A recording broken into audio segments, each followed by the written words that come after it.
Question number 4 3.5 का के ऐसे मान ज्ञात कीजिए जिनके लिए समीकरण के मूल वास्तविक हो।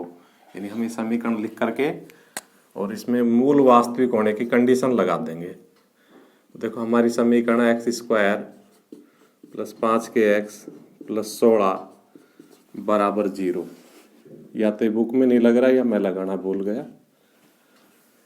तो इसमें से देखो a बराबर एक्स स्क्वायर का गुणांक 1, b बराबर 5 x का गुणांक ये 5 और c अचर पद 16। चूंकि मूल कैसे है? वास्तविक है। चूंकि मूल वास्तविक है इसलिए b स्क्वायर माइनस 4ac यानी कि विवेचक वो 0 से बड़ा होगा या बराबर होगा। वास्तविक मूल होने के लिए विवेचक 0 से बड़ा या बराबर होगा।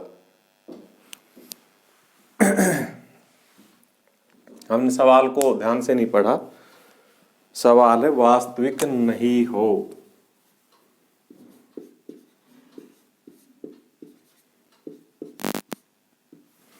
तो वास्तविक नहीं हो के लिए वास्तविक नहीं है, सवाल को ध्यान से नहीं पढ़ा था, के लिए क्या हो जाएगा?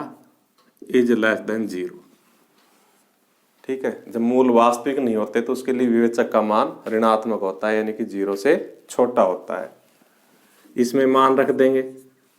b का मान 5 इस पे स्क्वायर है तो स्क्वायर 4, a का मान 1, c का मान 16 इज लेस देन 0। 5 का स्क्वायर 25, के स्क्वायर 16 चौकू 64, वो 64 उधर जाके प्लस का हो जाएगा। 16 एकम 16 फिर 16 चौकू 64 माइनस का उधर जाके प्लस का हो जाएगा। हम 25 को भी उधर ले जाएंगे तो के स्क्वायर इज लेस देन 64 बटा 25। अब हम दोनों पक्षों का वर्गमूल निकाल देंगे तो के प्लस माइनस का कल भी बता दिया था कि इधर प्लस माइनस लगाएंगे। इज लेस देन 64 का वर्गमूल 8, 25 का वर्गमूल 5। और इस प्रकार से एक बार प्लस का के ले लेंगे, एक बार माइनस का के ले लेंगे। तो हम क्या लिखेंगे? या तो के प्लस का ले लिया इज लेस देन 8 बटा 5, या फिर माइनस के इज लेस देन 8 बटा 5।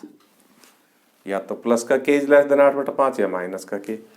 इस माइनस को उधर ले जाएंगे तो हमने पहले भी 2 बार समझा दिया है कि निशान बदल जाएगा, छोटे का बड़ा हो जाएगा और माइनस उधर जाके लग जाएगा। इसलिए के मान के आगे के 8 बटा 5 से छोटा है और के माइनस 8 बटा 5 से बड़ा है। देखो ये तीसरी प्रश्नावली का लास्ट सवाल है, उसके बाद हम चौथी शुरू करेंगे।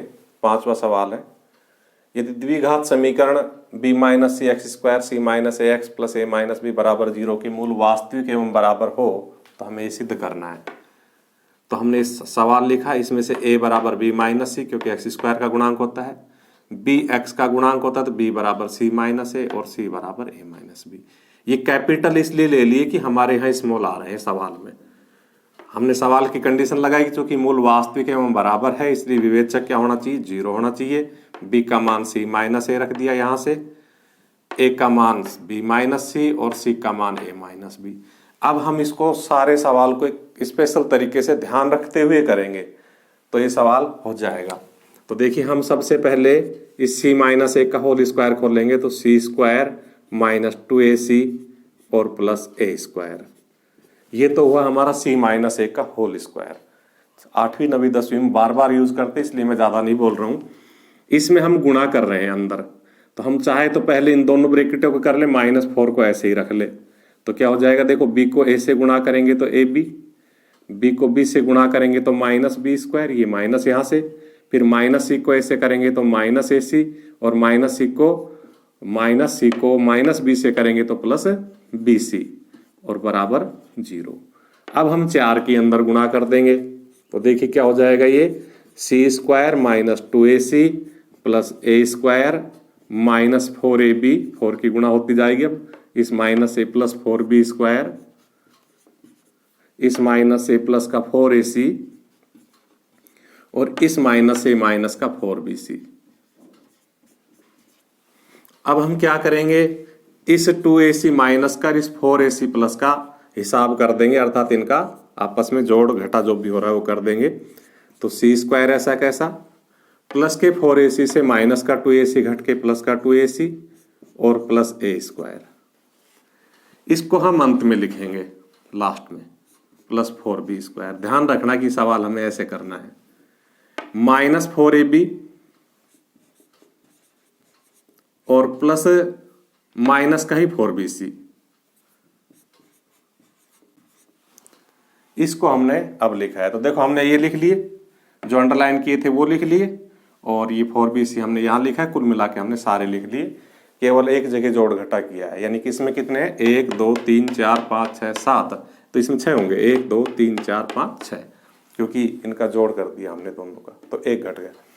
देखो जब यहाँ माइनस था तो इसका होल स्क्वायर ये हुआ, और अब ये प्लस हो गया तो इसका होल स्क्वायर यहाँ प्लस हो जाएगा, अर्थात A square plus 2ab plus B square बराबर ए प्लस बी का होल स्क्वायर, यानी कि सी प्लस ए का होल स्क्वायर। ये तो हमने कर दिया इसका। इन दोनों में से हम 4b कॉमन निकाल रहे हैं। जब हम 4b कॉमन निकाल लेंगे तो यहाँ क्या बचेगा, a, और इस माइनस की वजह से निशान बदल के प्लस हो जाएगा, और यहाँ से 4b निकल जाए तो क्या बचेगा, c, और प्लस 4b स्क्वायर को हम लिखेंगे 2b का होल स्क्वायर। इस प्रकार से हम इसको वापस c प्लस ए का होल स्क्वायर तो हो लिया ए स्क्वायर, ये तो करेगा ए का काम, और ये जो 2b का स्क्वायर है ये हमारा करेगा b का काम। और बीच की संख्या को हम क्या लिखेंगे, हमारे फॉर्मूले में आता है 2 माइनस का 2, फिर a की जगह c प्लस ए और b की जगह 2b। अगर इनका गुणनफल वो संख्या आ जाती है जो ऊपर, तो हमारा जो ऊपर सवाल था वो A square minus 2ab plus B square के रूप में सेट हो जाता है। तो देखो 2 दूनी 4b, ब्रैकेट के बाहर भी आ रहा, अंदर भी a प्लस सी, इसमें भी a प्लस सी।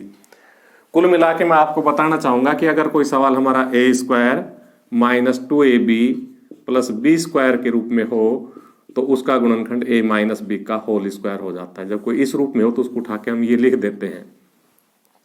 सवाल को दोबारा से शुरू करते, सी माइनस ए का होल स्क्वायर को हमने खोला था, तब भी इसी सूत्र से खोला था, इसका ये विस्तार किया था कि भाई ए स्क्वायर की जगह सी स्क्वायर, क्योंकि यहाँ सी है, फिर माइनस 2ac, क्योंकि यहाँ तो ए और बी है इसलिए ए बी, लेकिन यहाँ सी और ए है तो 2ac, ऐसे ही बी की जगह ए तो ए स्क्वायर, इनको गुणा किया था। ठीक है, फिर जोड़ घटा करने के बाद वापस इसमें ये फॉर्मूला लग जाएगा। अगर आप यहाँ प्लस कर दोगे तो यहाँ भी प्लस हो जाएगा, अर्थात यहाँ 2 के आगे प्लस आ गया, ये वाला प्लस है, इसलिए c प्लस ए का होल स्क्वायर हो गया। इनमें हमने 4b कॉमन निकाला तो a प्लस सी, इसका हमने वर्गमूल निकाल के वापस स्क्वायर कर दिया है। इस प्रकार से हमारा जो सवाल है ये नीचे ये इस रूप में है, 1 का स्क्वायर ये वाला, इसको हमने यहां से नहीं लिखा, हमने सूत्र से लिखा 2ab, तो 2a की जगह क्या आ जाएगा, c प्लस ए, और b की जगह 2b। अगर इनका गुणनफल ये आ जाता है तो हमारा फॉर्मूला फिट हो जाता है, अर्थात A square minus 2ab plus B square. तो अब हम इसको क्या लिखेंगे, a यानी कि c प्लस ए।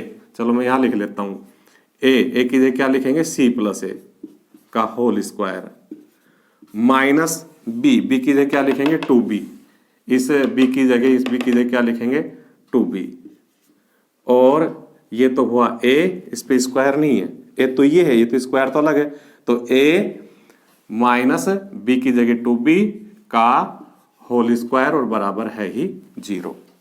तो इस प्रकार से पूरा सवाल ध्यान से देखना हमें, और अब हम इसको आगे बढ़ा देते हैं। तो दोनों पक्षों का वर्गमूल निकाल देंगे, तो c प्लस ए माइनस 2b, स्क्वायर हटाने से वर्गमूल बराबर 0। 0 के हम प्लस माइनस लगाते नहीं है, नहीं तो इसमें प्लस माइनस लगता।